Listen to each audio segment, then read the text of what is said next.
Okay, nice. I think we're live. I'm going to take that as we're live, Sam. We'll kick off. It always starts like this.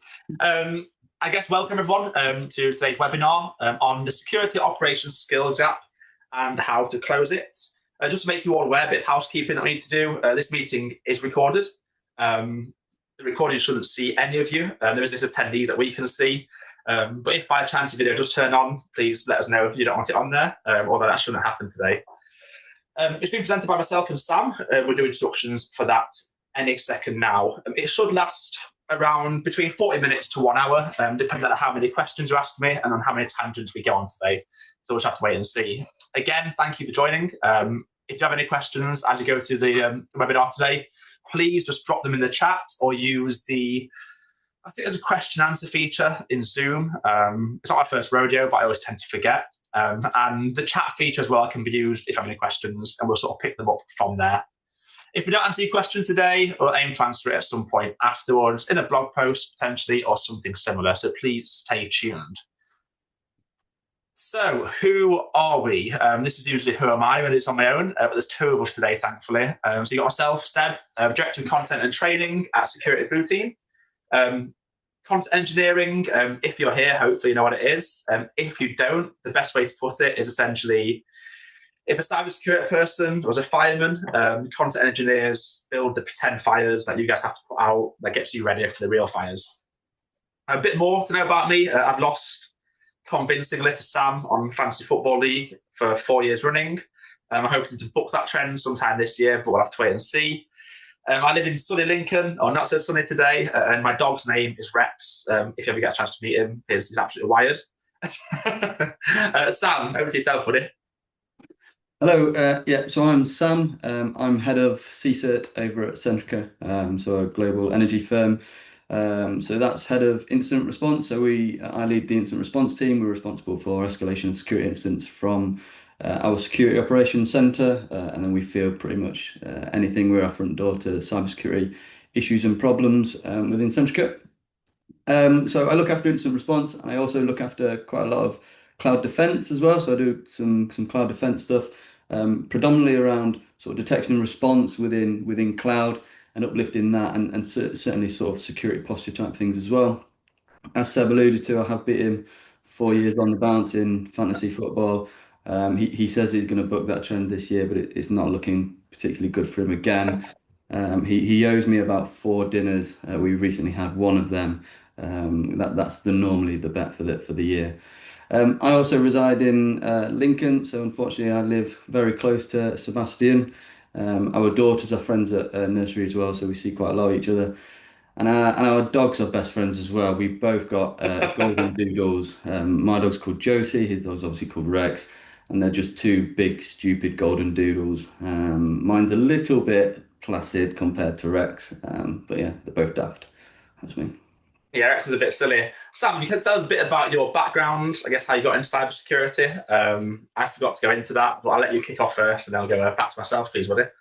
Yeah, sure. So when I was 18, joined the RAF to get into cybersecurity. I initially did 4 years up at RAF Leeming, predominantly looking after satellite communication systems, deploying networks within hostile environments. I then moved back towards Lincoln for 4 years. I did sort of what we would call sort of network admin, normal AD administration, that type of thing. And then moved over to another place within Lincoln where I looked after incident response and forensics for defence. Following that, I did 12 years and decided it was time to leave, wanted to start a family, didn't want to go away too much anymore. So I joined Vodafone. I spent 18 years in their global incident response operations centre.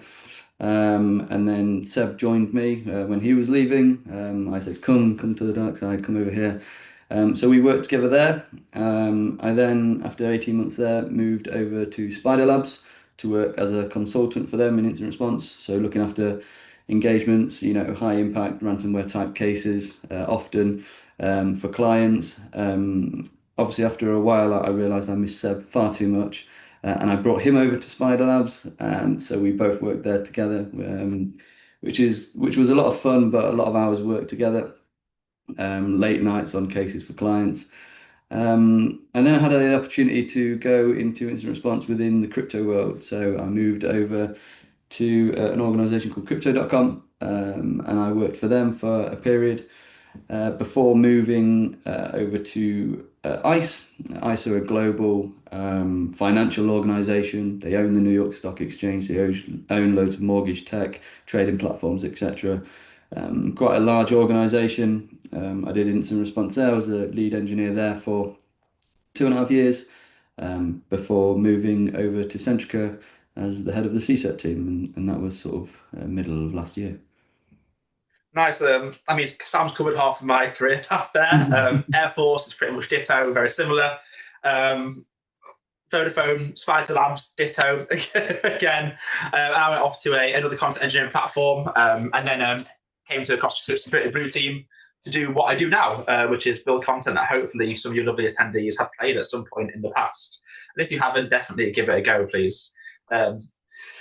Okay, so I guess we've covered who we are, a bit of an agenda beyond that. I want to talk about today sort of why this talk, why now. I want to make sure it's not slide heavy, so I have a few pointer slides that might guide the conversations myself and Sam has.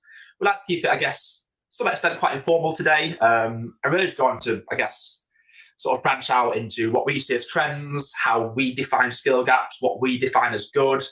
We'll talk about how much time people need to really close these skills gaps, both as individuals and organizations. I've put a bit of a fancy graphic together for one of the later slides, which I'll show you about maybe how, if I was to set up a SOC tomorrow or any cybersecurity team, maybe how I'd consider closing those skill gaps and what I might formalize to plan that. And then we'll leave some time at the end for questions and answers. So why this talk? Why now? Man, complexity. They said cybersecurity before, but I'll just put security operations. So I don't want to sort of keep us in with a technical trend entirely, because a lot more people are involved in security operations than just technical teams a lot of the times. But as we know, in the past few years, I think complexity has sort of increased exponentially from my perspective, which makes it very hard for content engineers to keep up. And we're not defending environments. I imagine for people like Sam and others who are actively defending environments every single day, it makes it even harder to keep up because you're trying to sort of get ahead of the attackers. But in terms of where these increases have come from, I mean, I know since I entered industry, we've had cloud. We've moved from learning the fundamentals of Active Directory and sort of all authentication is done by domains to identity-based access now pretty much across the board. Even when I do some consulting on the side, I can't think of an incident I responded to where it's been an on-premise environment at this point for probably the past 2 years at least.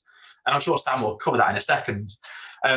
Automation, I think ahead of complexity, there's probably been a lot more expectations that are put in security operation environments to automate now. I think as people want to often probably increase the bottom line, increase revenue, there's a lot of stress financially across markets right now. Automation is becoming a must-have to try and, I guess, amplify individuals within organizations who can do more than they would do usually. Bit of a buzzword, AI. I mean, you see LinkedIn, people speak about it every day. You see companies put it on their products every day. You walk through a conference now, everyone's talking about it. It does exist and it has a massive impact. But with that, I guess, comes a complexity around how we manage that, how we audit its use, how we make sure it's used safely in environments. A few other reasons. Hiring is expensive. And I think with increased complexity, often you get more unicorns in environments. You get people who know all of this, who cost a lot of money now. And not just paying their salaries, but potentially having that bucket of people that you can pick from is often quite difficult for internal teams. We'll speak a bit about that today as well. And I guess as I see it, I think we need practical ways in organizations to build competence and confidence. And we'll talk a bit about like how we do that. And I think how in security operations, with everything becoming so complex, why that is so difficult. And again, some of the things that we don't speak about often outside of the financial cost and the hiring cost of hiring individuals is the individuals that do have hired already and are on your teams internally, how retention might affect that and how that might impact hiring downstream, potential burnout and that's impact on retention and potentially even boredom. If people are doing the same thing every day, if you have level one analysts just handling tickets and the same kind of tickets, and you don't encourage automation, you don't encourage upskilling and learning, then that could potentially lead to boredom, and potentially the retention issue comes in, the burnout issue comes in, and the hiring is expensive issue becomes relevant very, very quickly. So that's a bit about what we're covering today. I think the meme defines it. Why is it always so hard? Sam, do you have any points to add to this? No, I think it's a good point about the complexity. Instant response has changed quite a lot since we both just started, right? I remember when I dropped into my first AWS case, and it was a sort of nation state AWS compromise, right? And you learn quickly, but you realize at that point that there's so much to learn, so much to cover, right? And that complexity is ever increasing, right? And sometimes it's not even about complexity. It can just be about speed. So when we talk about artificial intelligence, right, one of the biggest things for me, I feel, is how quickly that things happen, right? Where how quickly a threat actor can move within your environment because of stuff like artificial intelligence. Obviously, that means that we need to leverage it ourselves, so that we can defend quickly and we can detect these things. But yeah, it's definitely getting it's definitely getting pretty complex. I would definitely touch on that. You had a good point about retention, burnout, and boredom. When I left one of my organizations, I alluded to it earlier, it was because of a mix of burnout and boredom. It was, I know this is going to sound a bit sort of a bit of a contradiction, but I was doing so many ransomware cases that I got bored of them, right? Like you do the same thing over and over and over again. That you get to a point where you just feel like you're getting bored of them. But I was doing them late into the night, every night with young children and getting up in the morning and doing it all again. That actually I had a bit of burnout as well. So the opportunity to move, I wanted to do stuff like build and learn and stuff like that rather than just bouncing case to case, right? So yeah, some good points there. Do you think with the ransomware cases, we're on a bit of a tangent here, but I think we have time, so I think we're good to go. With ransomware cases, do you think there's often less pressure on you because obviously the skills were there, you knew how to handle it, but also the actions or objectives by the attackers, they're done, aren't they? They come into your environment, they've encrypted Mm. everything, they've deleted backups, hopefully you have more. But at that point, do you think there's a lot of pressure on you, but there's almost less pressure to get things moving because the analysis isn't quite as important. You want to confirm the root cause, but you know it's been ransomware. They're often like a bull in a china shop, threat actors. So do you think there's often less pressure on you than an active compromise where the actual objectives potentially haven't been hit yet? Absolutely. I've done both, right? I've been part of that ransomware scenario where you come in and your job is to sort of maneuver an organization and get them back up and running, really. You know what's happened, really. You can do some analysis, but often that what we really care about is rebuild. A lot more pressure, obviously, when something's happening in front of you and you can see things happening, right? You know, when you know that ransomware has happened, you know that's often end game. Yes. And it's all happened, right? So there's less time pressure for us to find out what's going on. It's more of a case of rebuilding the organization and getting them where they Yeah. need to be. Yeah, it's definitely there's more pressure certainly when you're in it and you can see it moving in front of you. Yeah, for sure. Yeah, I know in my experience, I was always worried about, okay, have I missed something? Because if it's an active compromise, that's the question, isn't it? Am I going to Mm. wake up tomorrow and find Mm. encrypted files? Yeah. And will it be my fault? And that's always the worry, isn't it? And I think what's really difficult bringing it back into the skills gap is like we had the opportunity because of where we work to practice that again and again and again and again. But it's almost as if that we were lucky to have that opportunity. Whereas, how does an individual who has to handle that case become used to handling cases like that? Where do they get the practice from? And that's something I think we'll probably speak about today. Yeah. Okay, so what is a skills gap? This is the first talking point of the day, and I'd like very quickly myself and Sam to probably define this. You have a poll, by the way, that comes up. Please drop an answer into it. It's single choice, and it'll be relevant why that we ask this question on the next slide. But what I see as a skills gap. In fact, I won't go first. Sam, I'd like you to go first, please, and I'll go after if that's all right. I think there's much been said about the skills gap, and I think it's been overhyped, if I'm being totally honest. I think there's some very highly skilled people in industry or even not in the industry that are chomping at the bit to be given the opportunity. There's definitely elements of a skills gap. Certainly, from what I've experienced working in teams, there's always an element of improvement that's needed. So there's a skills gap, right? And that's what I see skills gap. I don't think there's this skills gap that people talk about where there's a shortage of really good people out there that could do a role. There isn't. Like there's some great people. And in any team that we're in, there's always something that needs improving, right? So when we look at my team and we have areas that we need to improve on maybe, that's a skills gap for me. But that's just the same as having an individual that's just outside of industry that's wanting to break in, and they might have all the same skills and just need to learn other bits when they enter an organization. So they're the same quality of people, right? But they just sometimes you need people to be given a shot. So I think the skills gap thing's overly hyped. There's a lot of really skilled people out there, and there's probably not enough jobs, in my opinion. I can't be a stat to back all of that up, right? Like, but I feel there's some great people out there that just need to be given a shot. Yeah, I see skills gap as sort of, I guess, probably two pillars to this. There's individual skills gaps, so maybe what I'm missing. That's how I define it. If I was running a stock team, like, and I'm a senior analyst, like, what am I missing as individual skills? What can I do about that? I might go decide that I'm really bad at reverse engineering. So the way I would personally learn is just try and repeat that again and again. I'll do more and more challenges. I'll build up through categories and difficulties until I get better at reverse engineering. I guess in the same way, a lot of people might go to the gym and say, "Oh, I've got really weak legs. I do a lot of squats." A similar sort of logic to that. And I see skills gaps from a departmental sense and a team sense. And this is more. There's more skills that you need to have to work together as a team. It's not just purely technical. For example, for a senior analyst, you might have how good am I at cloud? How good am I at some portions of DevSecOps? Can I use Git? Can I use TCP dump? That even down to really specific tooling that you might want to use. Whereas I think within a team, it's more higher level. Okay, what are my skills gaps in the team? How do they work together? Yeah, I have all these individual skills, but on an instant, how useful is that? And you have a much bigger picture of how teams function. And I think skills gaps can be seen as different dependent on your perspective a lot of the time. So it's really hard to answer sort of what is a skills gap, but I think if I was to put it in a couple of sentences, fundamentally, they're areas of concern where to run within businesses, to your business to operate effectively and contain, monitor, or identify threats.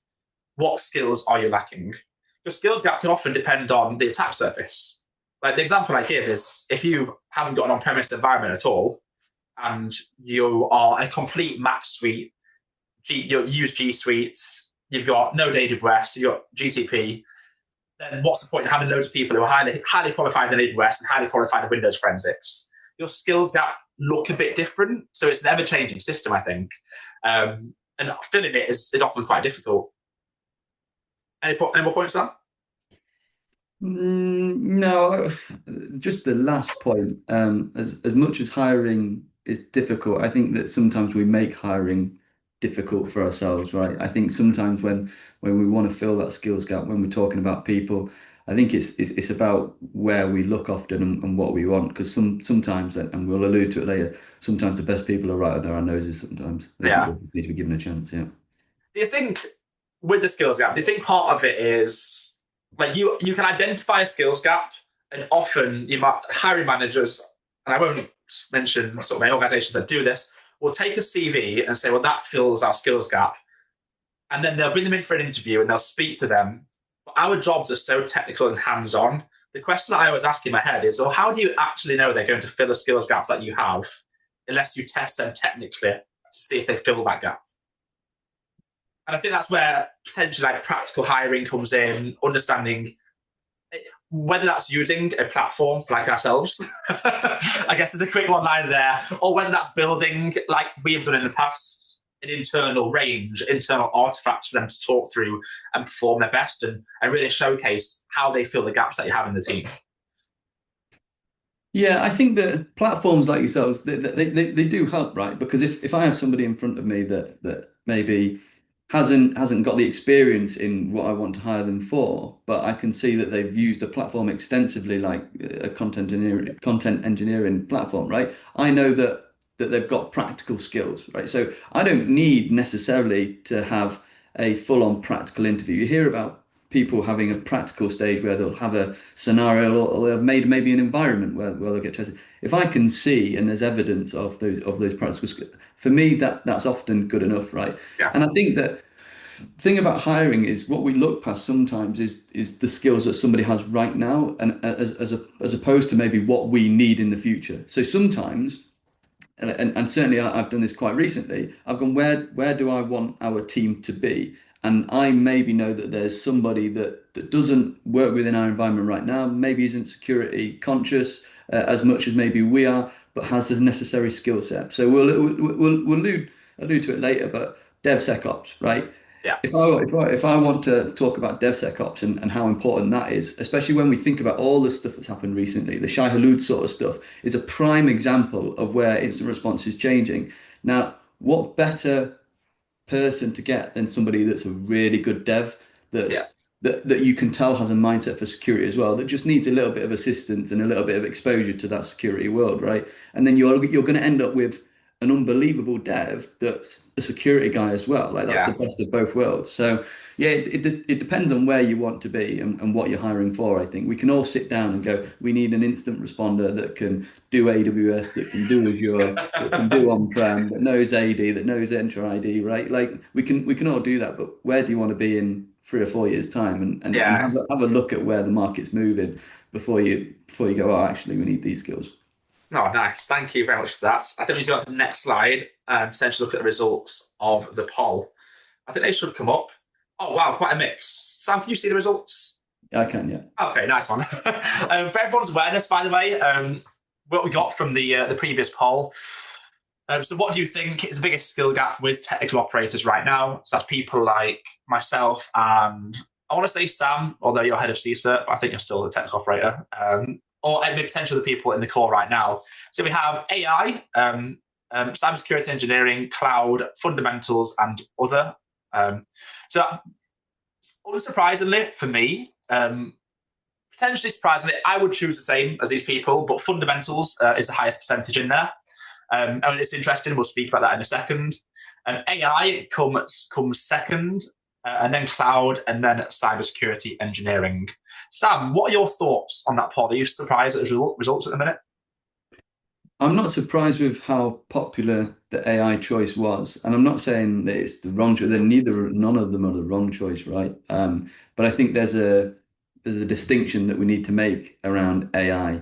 It's obviously a buzz bingo type word at the moment, but for me, it's an understanding sometimes in instant response is how we can leverage it, how it's been leveraged Yeah, is good enough in some cases to know about AI. Sometimes I don't need to be working really technically with artificial intelligence. I can have other teams within my wider cyber defense teams that's working with artificial intelligence and automation to bring that into our workflows. But just an understanding of maybe how a threat actor might be using them and how we can leverage them in our workflows, I think sometimes is good enough. For me, fundamentals is key yeah, for me, right? Fundamentals is when you've got that sort of that foundation, you can build upon everything else. I think it's really difficult to, and I think that when I look at stuff like cloud and artificial intelligence, maybe the people that have made those choices have sort of in their early in head the gone, career. oh, if you've already got the fundamentals, that's what Yeah, you'd maybe look to have the skills gap in. So yeah, I would say. Yeah, I would say I agree with them all. I don't want to sit on the fence. I agree with them all. There's always a gap within technical operators, but I don't know. Fundamentals for me is one that's a given. I think if we were going sort of niche, then maybe cloud environments is where I see it. Maybe cybersecurity engineering. But when I talk about cybersecurity engineering, I really mean DevSecOps, but yes. that's the closest thing to it, right? Yeah. Yeah, I think for me, I've always been a bit of a fanboy, especially for fundamentals. I think they're almost like the bricks and mortar of like your skill sets, aren't they? They underpin everything you do, and I think it's really hard to understand anything else without that. I think we have a lot of people who often skip fundamentals because we have a lot more direct entrance to cybersecurity now. We have really traditional career paths, sort of computer admin, network engineers, where we had a chance to learn those fundamentals and apply them. Whereas I think what you have now is a lot of people learning fundamentals, but not having the opportunity to apply those fundamentals before they work in cybersecurity. So they're missing out on the years I know me and you had building networks, managing domain environments, managing computers in general. With AI, I always like to preface this with what do we mean by AI? And I put this poll together, so I should know this. But like understanding how machine learning works, like the principles of it, and how AI works and the principles of that, and building machine learning models, for example, is a different ball game entirely. And I think what 95% of people, and I have no stats to back that up, but in my opinion, what 90% of people can think of when they think AI is how to leverage it to make yourself quicker and leverage it safely. So whether that is hooking into an API with OpenAI or Claude or something similar, and how to integrate that into your workflows is what I think 90% of people mean. And I think that in itself isn't inherently difficult right now. But I think what is difficult is understanding, okay, what are the consequences of that? If I use AI to vibe code something, okay, can we audit that code? Do we understand that code? How do we make changes later? Because if you diff two different code bases, both written by AI, and you have to add a feature to it, almost every line's different because it just refactors everything. So understanding the code and the principles of those, I think, is really important. And that's where the fundamentals comes in, I think. Right, I'm going to move us along, Sam, but there were some pretty interesting responses, I think. I'm very happy, by the way, for everyone, that fundamentals was the highest because I'm a big stickler for fundamentals. Okay, how do we define good? This might seem a bit sort of open-ended. What I mean by this is, at what point are you happy that the skills gaps that you have are closed? How do you define an acceptable closure of skill gaps? How do you monitor and manage what skills gaps exist? And how do you measure them? How do you define, okay, at this point within a team or as an individual, I feel like I am, the word I use is SQUEP, suitably qualified and equipped to do the job. It's the word that was used in the military quite a lot back in the day, and it's just popped back into mind, Sam. But that's the word that people use a lot of the time. How do we define these people are suitably qualified and equipped to perform the role they're in? And as a department or team, how do we define the department or team are suitably qualified and equipped to do the function they have within the organization? I'm going to let you kick this off, Sam, if that's okay. Yeah, so we have, it's really difficult, right? Because let's take it back to just looking at two different people, right? And if you want to define how good somebody is at AWS instant response, how do you measure that? But in two people, there's no number, there's no criteria that goes, he's better than him. Like it's really subjective, right? So I think for me, like we boil it down to we boil it down as simple as we can, and we go, right, okay, what are these areas within our organization are we concerned about? Okay, what do we want to know about? So we talk about the technologies and the processes that are involved in all of those things. So it might be cloud, and we'll go, okay, so let's talk about what cloud environments do we have, and then we'll look at the CSPs that we have and go, how much do we know about each one? How much do we know about AWS, GCP, Azure? Because they're the things that maybe we look after. And then we'll go, how much do people know about that? And we can have a frank conversation about that. But what we can really do is go, how much training have we done or had on that? So we can look at traditional sort of training methods, and we can go, oh, maybe somebody needs to go and do the AWS Solutions Architect exam, and then you have a barometer of a skill set, right? That's black and white. If somebody's gone and done the Solutions Architect exam and maybe gone and done the Security Specialty exam, and they passed those exams, black and white, there's a level of knowledge there, right? So for me, that's as close as we can get really to defining a skill set. So what we tend to do and what we've done since I've been there is we've looked at all those technologies and things that we expect as a team that would be able to look after and what we need. And there's some really niche things out there. As you can imagine, we look after some sort of OT, incident response, as well. So that's quite a niche area that you don't expect everybody to know when they come into the organization. That's where we talk about fundamentals. Having those fundamentals really help, and you can bolt those things on. And then it's about just me helping to provision that for the team, right? So if there's something that somebody doesn't know that we hope that might help them in the future, we'll give them the training that they might need. And that training doesn't necessarily have to be a sit down, do a course. It doesn't necessarily have to be sit there, read a book. It could be that they go and do some practical training elsewhere, for example. So it depends, and it depends on the person, right? I'm a stickler for wanting to know the theory behind something and then going and doing it. That's just how I am. It's how I'm wired. I know for you, we've worked together. You're somebody that can't sit there and watch a video, right? You'll go and just do something and you'll learn that way, and that's fine too, right? So it also depends on the person, but ordinarily we try and find the gaps that we think we've got in the team based on what we know about our organization, and then we try and fill that with training that's good for the person, but also sort of that gets them to where they need to be.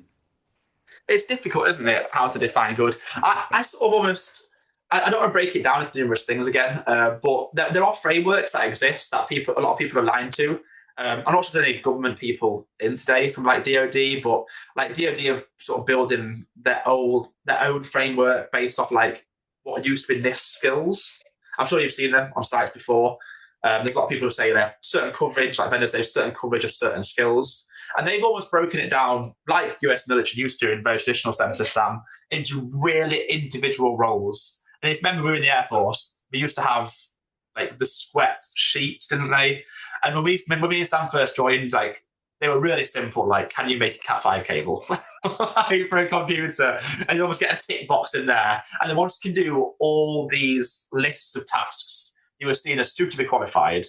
And I always wonder, like, within cybersecurity, could something exist that is equivalent to that? But I almost think the industry moves too fast to really build that. And you essentially just have a never-ending list. Almost have to hire someone internally to manage that spreadsheet. To some extent, I think, and it would get quite difficult.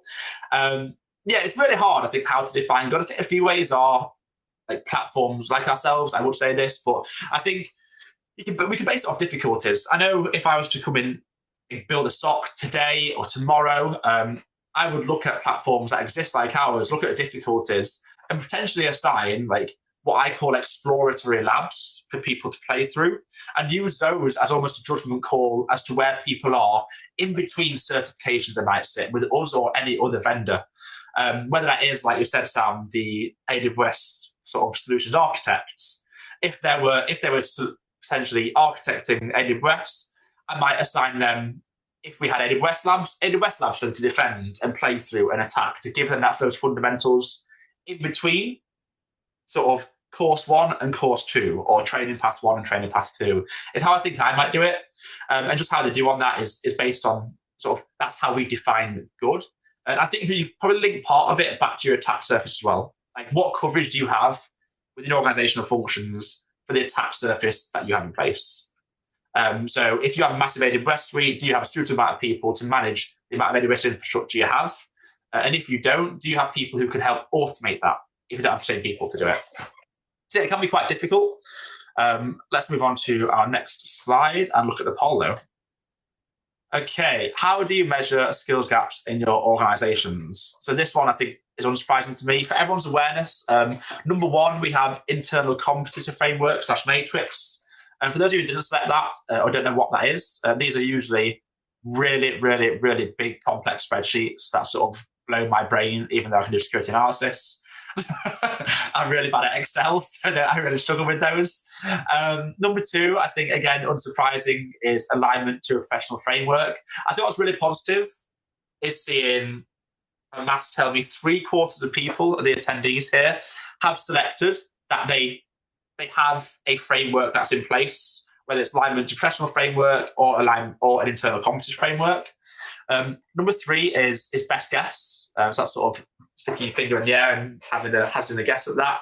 And number 4 is we don't. And I think it's positive that we don't have as many people who do that. But naturally, some organizations just aren't in a place where they have to or even need to do that. If you have one person on your cybersecurity team and you outsource to MSSP, then you likely don't need a massive skills matrix, as a lot of that is outsourced anyway. Thoughts on that, Sam? No, that's what I expect, right? I expect that it was either going to be some internal competency framework, which is what we do, or align with a professional standard, right? Yeah. Makes sense. And like you said, there's going to be anomalies where they don't track it, but there might be reasons for that, like you suggested. So, yeah, an unsurprising one for me, yeah. Yeah. And how often do you think you should update these competency frameworks? from your Actually, experience? well, they're ones that should be regularly updated anyway, right? Because Yeah, when you guys go away and they do some learning and then they come back and they report back, right? You can update your framework anyway. But reviewing it as trends progress throughout a year, I think yeah, that should be an ongoing thing, right? So, and that should happen on a regular basis because throughout the year you might go, oh, actually, we're going to send somebody on this training or we're going to give them access to this platform to do this training. And as you're looking through that, you go, well, do we really think that's relevant now? And then you might go, oh, maybe that's not anymore, and maybe we need to add something else in. So I think it's a constant review thing. I think that a good easy way to review it is annually, because ordinarily what would happen is at the start of a year you would have maybe, and certainly we do this, is that you have goals and then you have development goals that you'd yeah. like to achieve throughout the year, right? And then you can review it then and see, is my internal competency framework good for the year, and is it up to date? Is it everything that I would expect it to be with given the current trends in the market? And if it needs updating, update it then. And then when we talk to the team and go, what do we think that we'd like to do this year that matches our sort of skills gap at the moment, and then they can align with that. I think that that's the best time to do it, I think. Oh, fantastic. Thank you very much for that. Okay, we've not actually got tons and tons of time left. But the next one I think is quite a good question. I think it's very forward looking. Biggest skills gaps to fill in 2026 and their thoughts on this. As we have done for the entire call today, Sam, I'm going to be really polite and let you kick us off, buddy. Thanks, mate.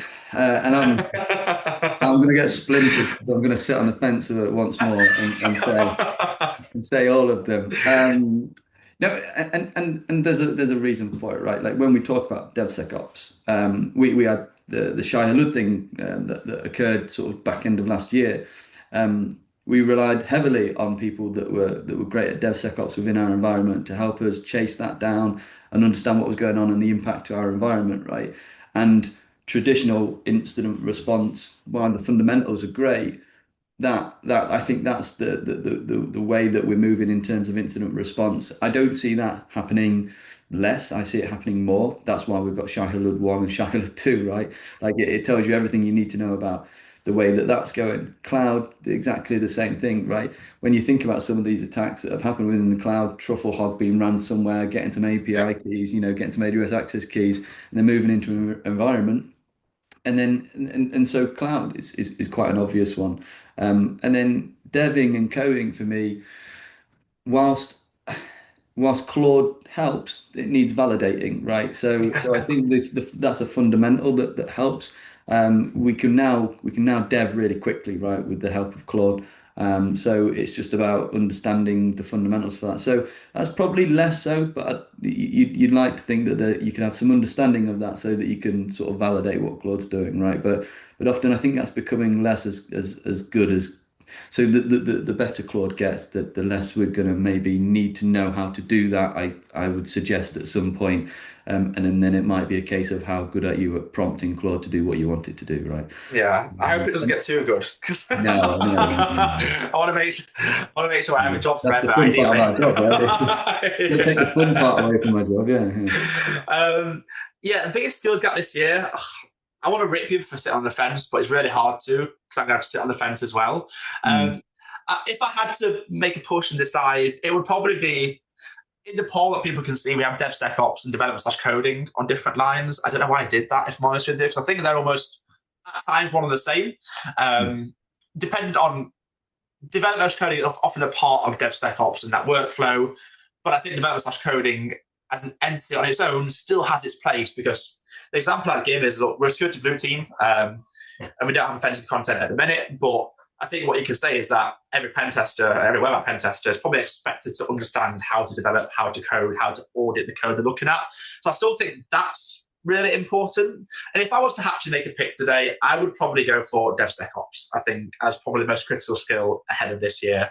Because I think that comes into play with how AI functions, cloud usage, and development/coding, and almost everything around that. The DevSecOps process and just understanding how to distribute, I guess, rule sets, security tooling, sort of hunts at enterprise scale. DevSecOps is such an underlying principle of how that is done, and it's a real team amplifier, and I think skill amplifier. Does that make sense, Sam? Yeah, and I I look at cloud and go, I think that's a massive skill, a really critical skill, right? It's not, but I expect that normally DevSecOps Comes with that. people know cloud Yeah. pretty well, right? Like you know about Lambda functions if you are a DevSecOps type person. So I do think they sort of go hand in hand, which is why I can't argue you for saying DevSecOps, but it's because I know that cloud goes hand in hand, which is why I'm not Yeah. fighting against you right now. Yeah. Okay, let's look at our poll results for that. What skills do we think are most critical? Oh, wow. AI is number one, followed by cloud, followed by DevSecOps, followed by development slash coding. Um, I'm somewhat surprised that AI was number one immediately, but I sort of understand why that is as well, because everyone thinks as a skill set, how to utilize that is very, very important. And this is where they almost become multi-layered, don't they? Because DevSecOps often might become part of that process and how they make use of it. And cloud, I think, is everyone's moving to that, so I can definitely see that. I've not got tons of comments on this. I think I'm shocked that AI is number one. But I think it also depends on the attendees that are in here and the state of the organization. A lot of older organizations might not even be thinking about DevSecOps right now. A lot of more traditional orgs, a lot of even SMBs. Like, I think that if you're a very small SMB, you're probably not thinking about DevSecOps or even cloud because of how much cloud costs compared to on-premise equipment. If you're a really small company, a lot of them won't make use of cloud right now. But a lot of those companies that turn over a couple £1 million a year might be wondering, even from their on-premise environments, how they make use of AI. And maybe this time this will sort of come about. Any thoughts, Sam, beyond that? Yeah, I think it's probably sector specific as well in some Yeah. cases. I know when I worked in finance, there's a lot more regulation around the likes of artificial intelligence and its usage and the worry initially when I was working in finance is around the DLP implications of artificial Yeah. intelligence. So from my previous experience, it always felt like we were behind in terms of bringing that into our workflows and leveraging it. So yeah, I'd say it could be sector specific as well. Nice. Thank you very much. I know we're slightly time constrained, so I won't go through it too quickly. But my next point is, and it's really good for you actually, Sam, because you're ahead of CSER, so I'm really happy you're here today. But people just don't have the time. Is I know it's something like since I child, I definitely thought because I know when we entered industry, we had a lot of time because we were obviously much younger and had better knees and better bones and could spend more time in our own time learning and upskilling. But I think, in my perspective, I think a lot of responsibility falls on organisations to make sure their staff have the time to upskill. And as you and I know, Sam, from our time in consultancy at Spider Labs, where billability is key, that becomes very difficult very quickly. So finding a cultural fit for that and an organization where they embrace the culture of that and the potential downstream impact of that. I always look back to my time at Spider Labs fondly a lot of the time. But I always think I wish we had more time to train and upskill. Because what that often means is the downstream impact of that could be more efficient billability. Like you can become more billable because your skill sets are increasing. You can handle more cases more comfortably because your skill sets are increasing. Often that's not the thought sort of at the forefront of people's minds. No, I agree. I take your point with the spider lads, but I think that works for most organizations, right? I understand that if and I think it's important to give my team time to be able to train and do learn when they're in works time, right? Because there's that sacrifice versus knowing that there's something on the at the end of that, on the other side. So if I'm sacrificing some time where maybe I'm going to have to jump in and cover one of my guys while they have an afternoon off once every 2 weeks to do some training, whatever it might be, right? I know that I'm going to get a better analyst or instant responder or whatever that might be later on. And it helps with that sort of retention thing that we were talking about, right? We were talking about retention at the start. If people don't feel that they're gonna get training, right, there's that potential that they see an opportunity where they might get training somewhere else and move on. If you can try and fill all of those things as a manager, if you can try and as an organization make sure that your guys don't get bored, don't get burned out, and they feel like they're learning as well. You might be able to retain that talent, and it's going to be talent that you've invested in as well. So there's also been organisations that I've worked for that I've felt sort of a commitment to them because of the Yeah. training that they've provided me and the time they've given me, and both had very good managers in the past that have allowed Yeah, that, we and have. then yeah, and you feel that dedication and commitment towards the cause, right? So I think it works hand in hand. I think it benefits everybody. I do think that there's a requirement from people that enter the industry and being in the industry is that you might have to learn in your own time because there's just not enough hours in the day, and Yeah. the world that we work in is so fast moving that you can't know it all. You just don't. I don't. I'm not sure many people do. I know there's some rock stars out there, but we can't know it all in most cases. So we need to do some of that in our own time, and I know I do it when I'm sat and my wife's got some garbage on the television. I'll be sat there on my laptop, and that's when I'll do some of my learning, right? So go ahead, babe, you put that on because I'll just sit here and do that, right? So, but yeah, so I think it's important that we give people the time to do that. We can all talk about investment in terms of monetary value and stuff, but I think the time's really important because otherwise you just won't do it. I've been there myself when my day's too busy. We did it at Spine Labs, too Yeah. busy, and we just can't do it. And after a while, you sort of start resenting the fact that you're not doing it. Yeah. And you go, look, I slog my guts off in work and I work really, really hard, and then I'm doing it in the evening. And where are we going, as an organization, as a manager going, you know what, we'll give you a bit of time. Thank you for doing some sort of training in your own time in the evening. Here's a Yeah. little bit of time in work as well to compensate that. So yeah, it's difficult. I think it builds a community as well. Like I love the idea. I'm not in stock anymore, but like I love the idea of my content engineers on my team solving problems together. Like that as an upskilling opportunity, working together in like a stress-free, no-fault environment. I think that's probably a really big perk of that.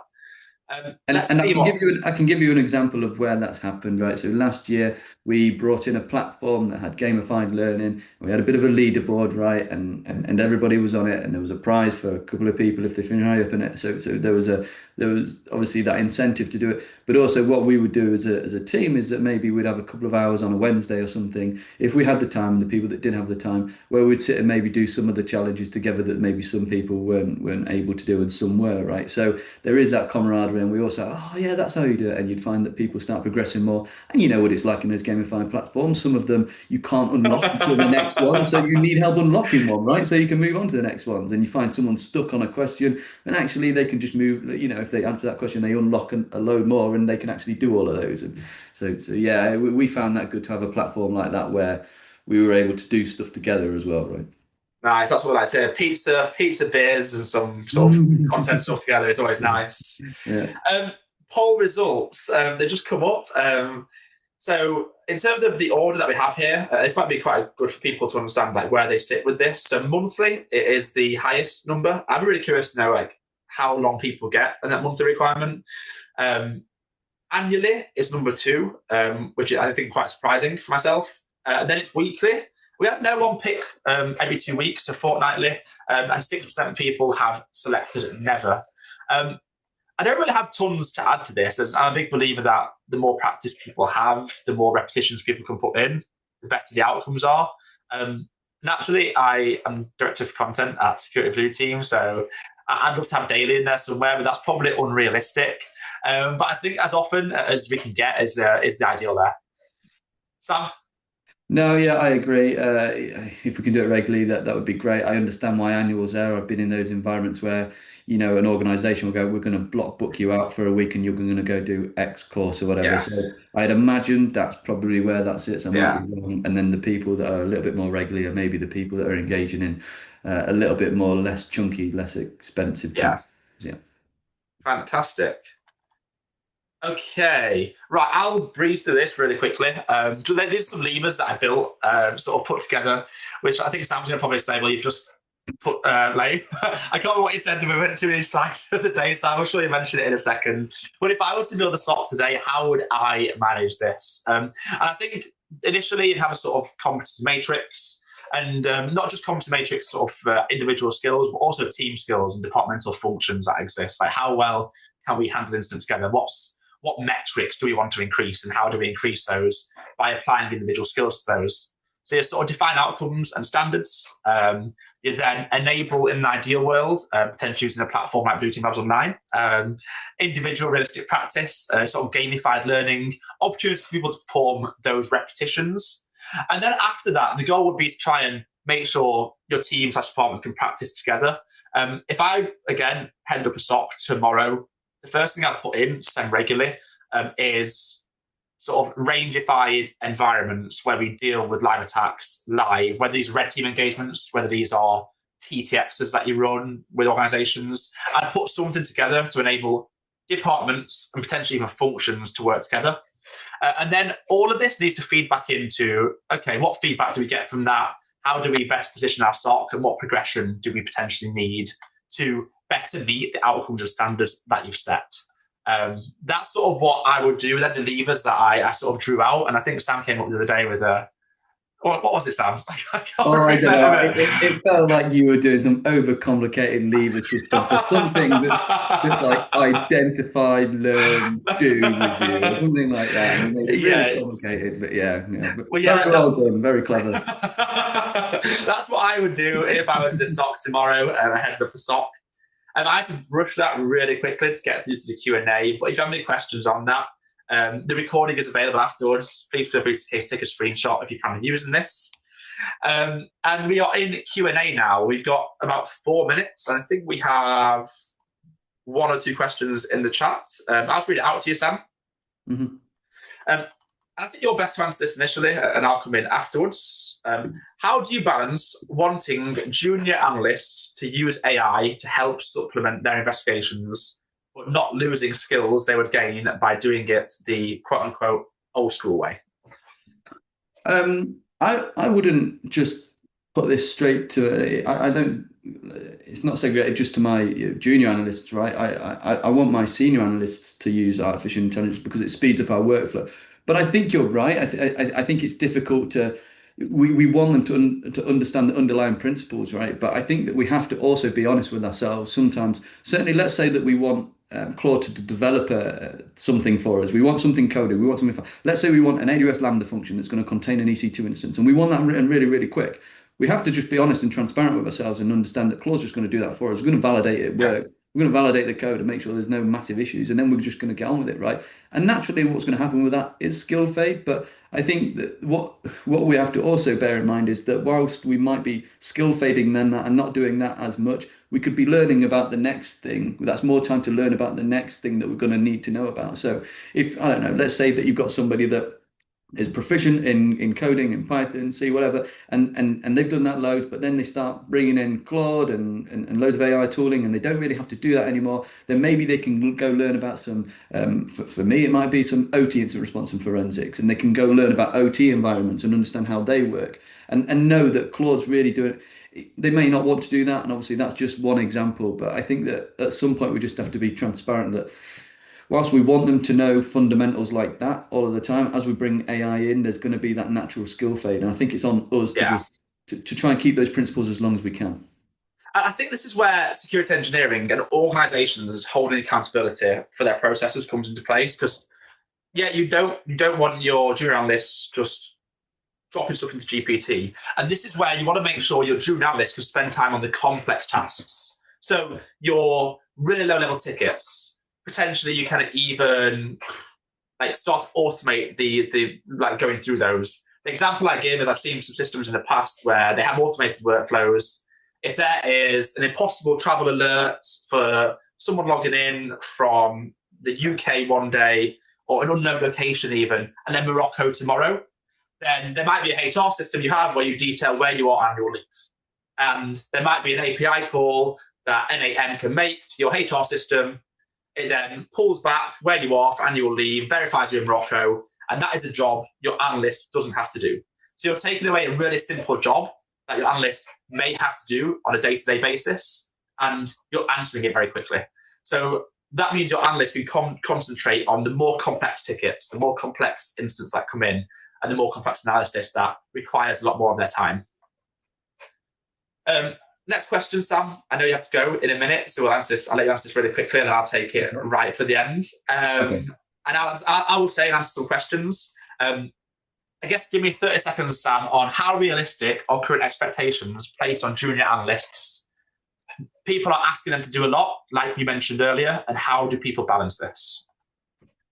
So we have junior analysts, right? And I think it's about understanding them as a person, what they're good at, what they might need more experience on, and it's about just bringing them into those environments and getting them to learn, right? So, for example, we're an incident response team, got junior analysts, and naturally, I won't throw them into a really massive incident that requires a lot of levers, privacy, legal, all of these things that are ongoing as well. So there's all those soft skills and stuff they need to learn as well while they're going through an incident that might be highly technical as well.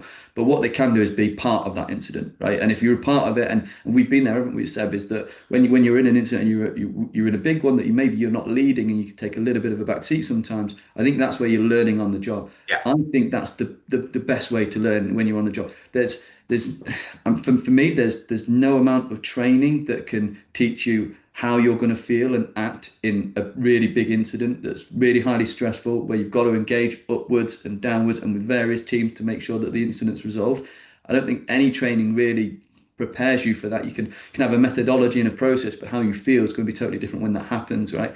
So I think just being involved. So I think that there's a lot of, we used to call it OJT, didn't we, when we were in the Yeah. military, on the job training, right? I think that's the best form of learning. And at some point, you'll then feel comfortable to pick the mantle up and run with it yourself. So I think it's a very good question. I think the best way to do it is to lean on your more senior members in the team and bring them along with you. And honestly, so it's the same with our junior analyst. Our junior analyst, sometimes I don't see her as a junior analyst anymore because she's learned what she's learned and she's so good, right?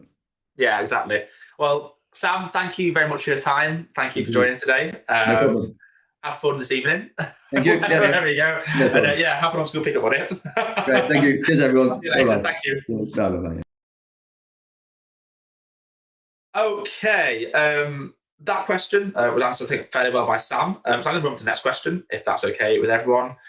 What role do you think tooling and technology and technology and how they sit versus judgment calls based on individuals and the gut feelings that people have? And that's a really good question because I'm quite a big fan of a gut judgment call. But I think that comes from understanding the environment you're in, understanding what normal looks like, and that baseline that can often only come from experience. Obviously, what you can't deny a lot of the times are, the example I give is an alert for a malicious process running. And that's really objective. And we have to be, as the professionals, we have to be often objective, evidence-based. But then there's other alerts, other logs you might look at that aren't immediately malicious, but look potentially unusual. It might be something as simple as, I work with a developer who I know lives in Birmingham. I chatted to him yesterday, and I'm well aware of his home IP address he accesses AWS from. I'm well aware of how he accesses usually. And I see him access from Edinburgh from an unusual, using an unusual user agent that I've not seen him use before. That might not alert, but that would be a gut feeling that something isn't quite right. And that's where gut feelings start to come in, from understanding what norm looks like. So I think tooling and gut feelings and technology all have a role, and they're better when put together. Next question is, what about budgets? My headcount means I have to get people to do more with less. This is a big trend of the day. Money is often harder to come by for security staff and security leaders. And this makes sense because people have an expectation for individuals to do more now. And this is why the fundamentals, and I think what I call the new wave of almost DFA engineers and analyst engineers, the expectation that if you're a D professional, I can tell you right now in 2020, you would almost wait for an incident a lot of time. If you're now a D professional, what that now means is, whilst you're waiting for incidents to occur, you can also be engineering how to potentially detect those, how to automate response to those. So the expectations on individuals has definitely increased since I entered industry. Okay. We have 1 minute left. There's no more questions. So I'm going to call it a day there. I'd like to say thank you for all attendees who have waited this entire time and stayed here this entire time. For anyone who hasn't listened live, thank you for listening to the recording. And thank you for the good questions that came in. that is everything. Tai or Rima, I think we can end this now. Thank you.